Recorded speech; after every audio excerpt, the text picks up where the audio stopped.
All right. So, wonderful talk. I'm excited to now introduce a colleague, Dr. Alex Iordan, who I've gotten to know over the past few years. And about a year ago, we were fortunate enough to be able to sink our claws into him enough to, he's now an assistant professor, a tenure track here in the program. He's really spearheading a lot of the the fMRI-based work that we're doing, and he's actually then branched out thanks to some collaborations that I mentioned with Scott Peltier and others that and Jeff Stanley. I'm sorry, I'm just making sure it's getting plugged in. So with Jeff Stanley over at Wayne State, who's an expert in functional magnetic resonance spectroscopy. So Alex has been really spearheading this effort. I'm excited to have you all hear these data, and I will hand it over to him as soon as we get the AV system going. All right, great. So here you go, sir. Thank you. All right. Well, it's a great pleasure to be here. I think it's the first time that I'm doing a presentation holding a microphone. So it might be an incentive to sing, but it is, I'll try to juggle the mouse and the presentation and the talk. Well, first of all, yes, it's a great pleasure to be here. Thank you, Ben, for the very kind introduction, particularly that at the last symposium, I was enjoying COVID, and I was not able to. So it is personally a great pleasure to be here and to talk about a recent development that we have pushed. It's a very collaborative study, and it's now in a phase we have finalized the technical details. I will get a little bit more into that. And we are after having the initial batch of pilot participants, and just wanted to prime you that these results are still very preliminary at this point. But nevertheless, I wanted to emphasize that, again, this is a collaborative project. A lot of folks involved, and of course this work wouldn't have been possible without their involvement, and thank you all for your hard work in this. So very grateful to Dr. Kuo for the introduction about TDCS. I will just briefly emphasize a few points that I think are relevant for this particular project. So conventional TDCS uses electrodes that are placed on the scalp, and in conventional TDCS, these are pads. So as you have seen, one pad is connected to the positive terminal of the stimulator, and it's called the anode, whereas the other is connected to the negative terminal, and that is the cathode. And in between the anode and cathode, the low level of current is circulating, usually in the ballpark of 1, 2, 3 milliamps. This current penetrates the skull, and then it reaches the cortex. And the way TDCS is conceptualized to work is that under the anode, the soma of the neurons becomes depolarized, and this increases the excitability. Whereas under the cathode, there would be the reversed process. But as we have seen, there is variability as a function of the amount of current, and presumably how deeply this current reaches. And nevertheless, the way the TDCS is conceptualized to work is that the resting membrane threshold gets elevated, and that makes neurons more likely to fire, and this has been linked, as we have seen, with increased potential for plasticity. Now, by comparison, the two conventional TDCS, what we use in our program is what we call high definition TDCS or HD TDCS, where instead of larger pads, we use smaller electrodes, and they're typically in this configuration with the anode in the center, and then the cathodes in a ring configuration around the anode. And it has been shown that this presumably leads to more focal stimulation, where we can target the specific regions of the brain in a more focused way. And also there's the idea that because we have multiple cathodes, then the outgoing current is going to be it's going to be dispersed across all of them. So then we might see less of this dampening or the inhibitory effect that TDCS has also been shown to have. So again, here the idea is that by using this type of a setup, we can deliver a more focused neuromodulation, and that maybe we can also limit the inhibitory effects of the outgoing current. Now, another thing that we are doing is by capitalizing on the MRI scans that we typically get from our participants, and that allows us to pursue computational modeling through which we can calculate the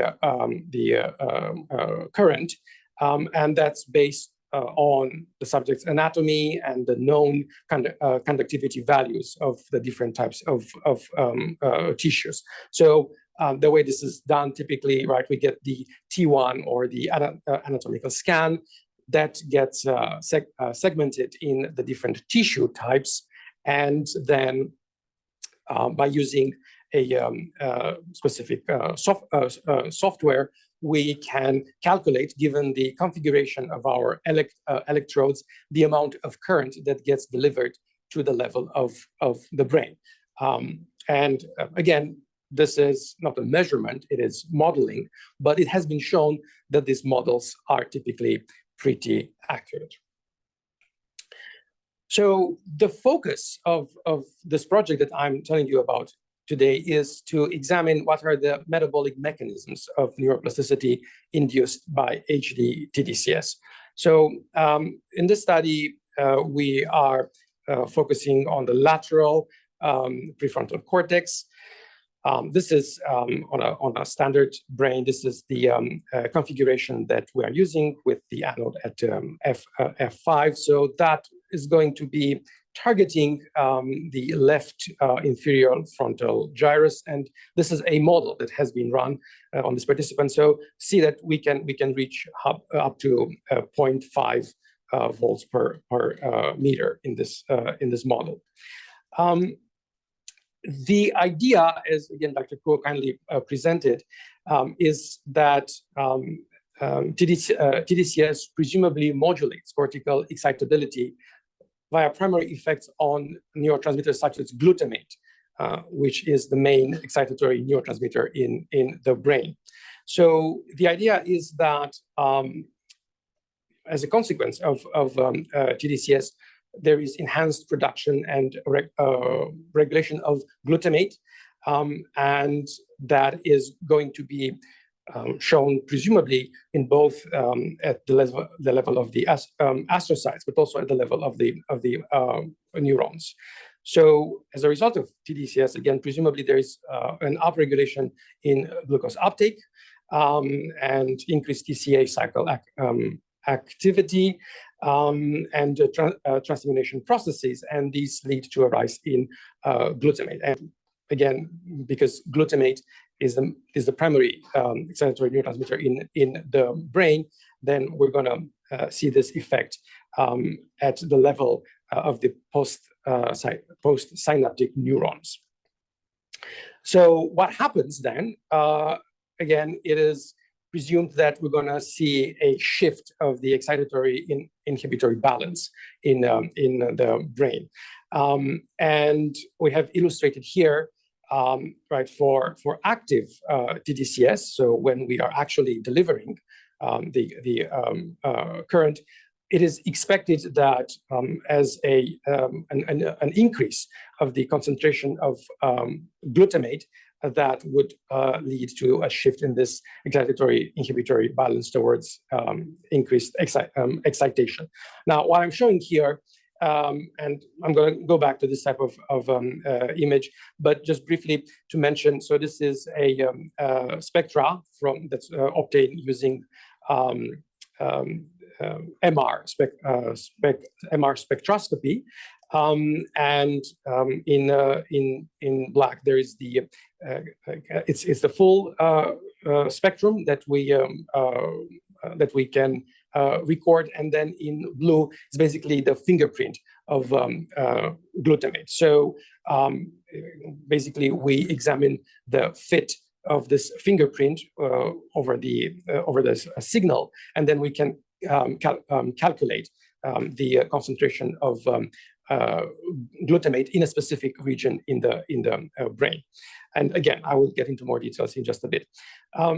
Now, on the other hand, for sham TDCS, that is when we do not actually deliver the current, but we do all the setup that is similar, such that our participants and even our research assistants don't get tipped regarding what type of stimulation is delivered.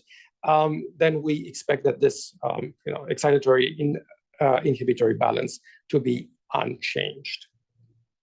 And again, this recording is done in the context of an MR scanning session, where we use a MR spectroscopy protocol.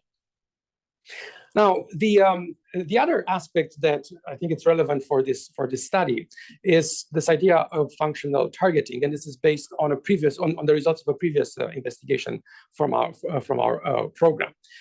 So, without getting into too much detail, in this study, participants performed a navigation task, which was either with a type of allocentric navigation that is based on landmarks that participants had to remember navigating through a virtual house, or egocentric navigation, that is when this navigation is based on self-referential cues, that is left turn or right turn, and so on.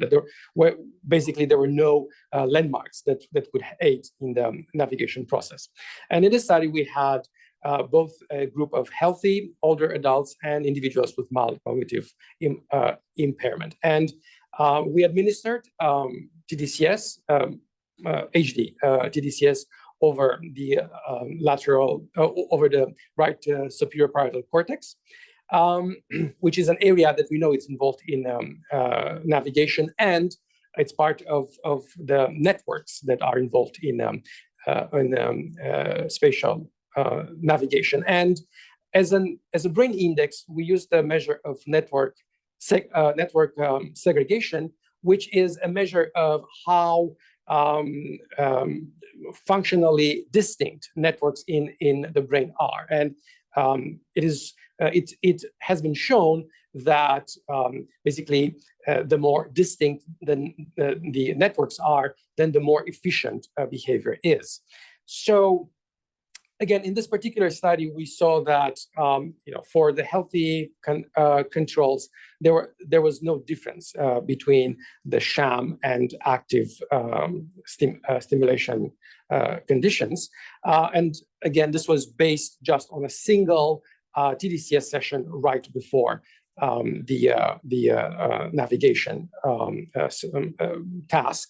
However, for the patients, they started so those who received sham, when they received sham, the segregation was lower, which again is presumably linked to a less efficient functioning and less efficient behavioral output. But then with the neural modulation, then their level of segregation was somewhat normalized, reaching a level that was similar to the healthy older adults.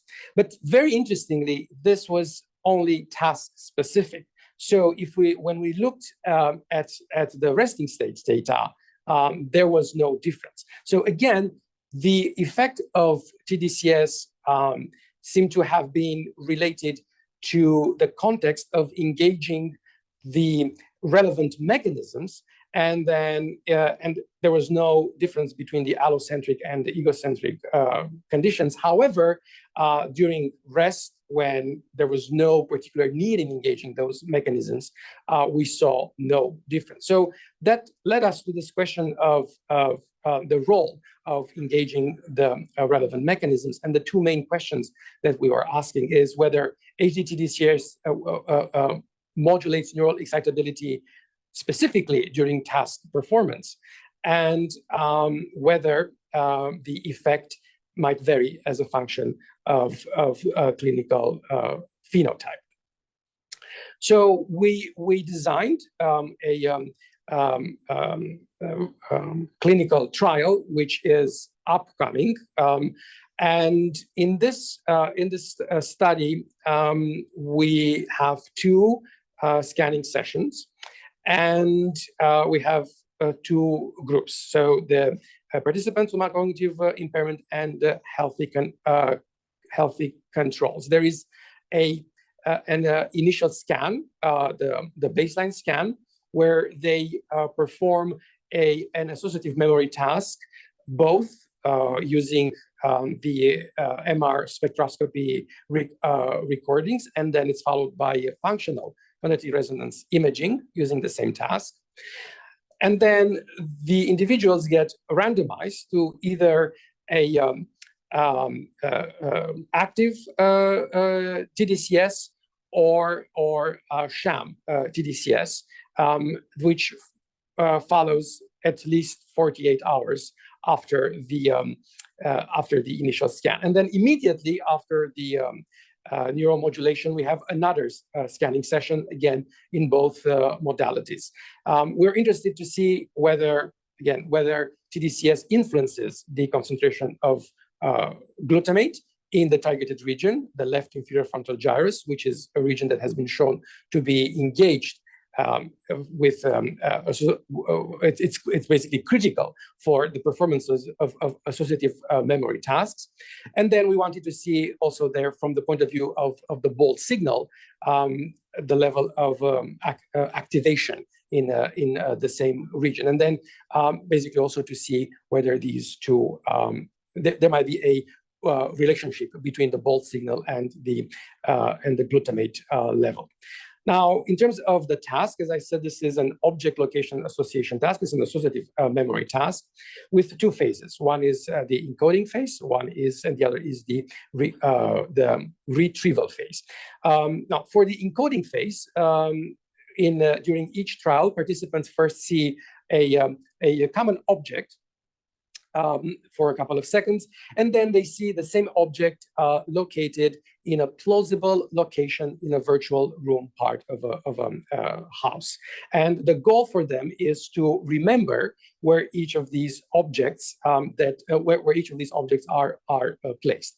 And as I mentioned, there are multiple objects and multiple rooms, and in total, participants need to remember 40 object location pairs. And there is a full run of encoding, and then after the encoding, we have the retrieval phase, where participants first see, again, each of the objects that they encoded, and then the specific room where that object was placed, but they have multiple, again, multiple plausible locations where that object could be placed. However, only one is the correct one. So they have to press the corresponding button that indicates the correct position where that object was placed during the encoding phase. Now, in terms of how the task was designed, and that's to satisfy some limitations that are that are imposed by running it in the scanner environment. First, there is a resting state phase, and then there is an encoding phase. So this is the encoding run, which with 2 blocks of the same length. So here they see 10 object location pairs in each of these blocks.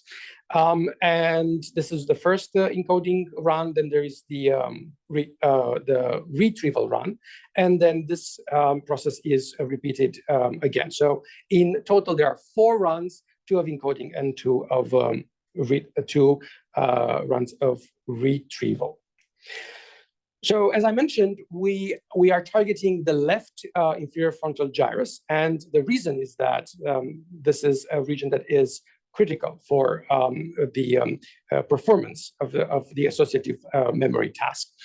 And I'm showing here in an independent sample of 38 older adults, healthy older adults, that indeed this is the one of the regions that is critical. Here we ran a contrast that accounts for perceptual effects, and we see clear results in the left inferior frontal gyrus. As a result, that gets more activated while participants are performing the task. So given the region that we know we want to target, then we focused on how to perform the MRS recording.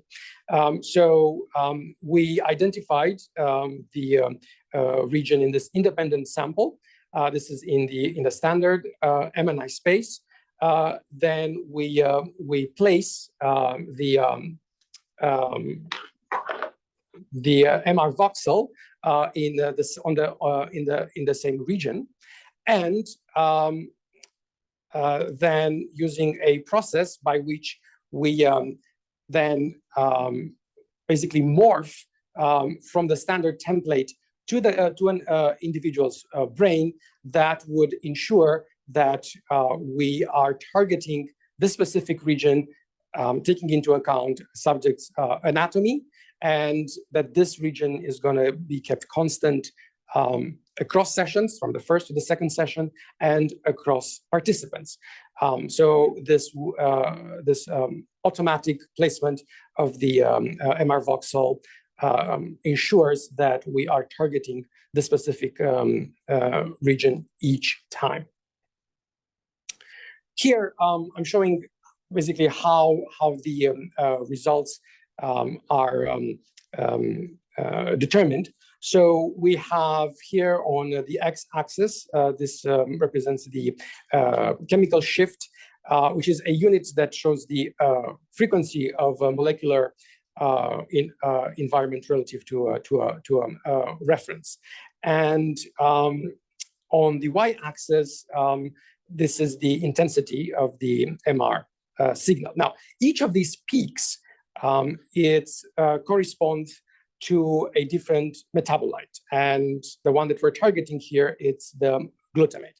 So this black signal here, this is the raw data, and then we have fitted. The fitted line is the model signal, and here we get the fingerprint of glutamate, and basically by calculating the fit of this fingerprint, we determine the concentration of glutamate in our sample. And again, that is from the left inferior frontal gyrus voxel that I have shown, which is a 20 millimeter on each edge. So it's an 8 cubic centimeter volume. Overall, our standard deviation was around 8%, which shows that our recordings were fairly, had good reliability. So in terms of our results, this was a double-blind pilot. So neither the research assistants that were involved in collecting the MR data or the participants knew about which condition they were in, either sham or active. They were all in this pilot cognitively unimpaired, older adults. And up to this point, we have data from 5 active participants and 6 sham participants. The active participants, they received 20 minutes of stimulation at 2 milliamps, whereas the sham participants, they just received the ramping up, ramping down, but no stimulation in between. So we expected no change for these individuals. So first, looking at the concentration of glutamate, we see that there is some variability between the groups and also as a function of the task. But what I think it's at least most interesting at this point is when we look at the difference post versus pre, we see that there was greater concentration of glutamate for the active group during the specifically during the encoding phase. Now, again, given that these are yet very small samples, we're just focusing on the effects. So promising results here, interesting, of course, a lot of to analyze further. But again, this seems that that delivering TDCS is associated with greater glutamate post versus pre that's specific for the encoding phase. Now, we wanted to also look at the relationship between the electric field and the glutamate post stimulation. For that, we extracted the electric field intensity from the targeted region, that is the inferior frontal gyrus. And we see here that there was some variability, but not a lot, and that we reached, let's say, good levels of current intensity in this targeted region. And again, very preliminary, but there seems to be a relationship between the level of the current and the change in glutamate that occurs after neural stimulation. So this is, again, it's very exciting to see that we might be able to determine this relationship in this specific region that we are targeting. Now, finally, again, regarding the behavioral results, we didn't have an expectation that we would see a clear effects here with just such a small sample still, but what we have seen, because the participants, they performed the task with fMRS and then fMRI, so we can calculate how well they learn the task between running it with each modality in each session. Again, there seems to be that's an effect on the rate of learning, such that the active modulation, the active TDCS facilitates learning in this post session where there was the effect of TDCS. Now, these are the further, the future directions where we saw that there is variability in the current. So then we would like to equate the electric field at the brain level. Going further, we can look at the stimulation at the effects on the Ball signal post modulation, but also during modulation using functional near infrared spectroscopy. And we are going to start our double-blind registered controlled trial soon. And with this, I'd like to thank you. Here also a plug about network level TDCS, where we stimulate multiple regions at the same time. We just wanted to thank you all and emphasize again this team effort. Thank you.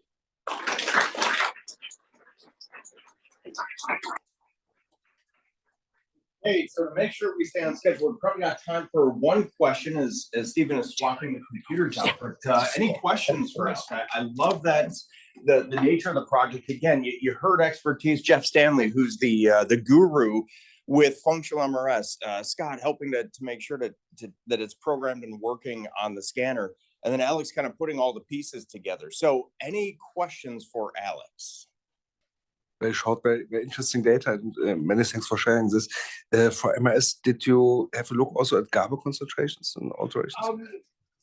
Yes. So use that. yes, the protocol that we're using is specifically geared towards glutamate, but in principle, yes, we can also assess GABA, though we might need to tweak a few things. It has been a technically challenging project because so in order to do this type of measurements that are task specific, we really push the machine. And typically, right, glutamate is recorded as more in a static way, right? We get one measurement across a session. Here we do these measurements that are very that we average for shorter periods of time, and that really pushes the scanner towards its limit. So then the protocols are geared and made efficient for a specific type of metabolite. So we cannot, using the same protocol, I assume, record GABA, but it's perfectly doable, I would say. Yeah. All right, thank you.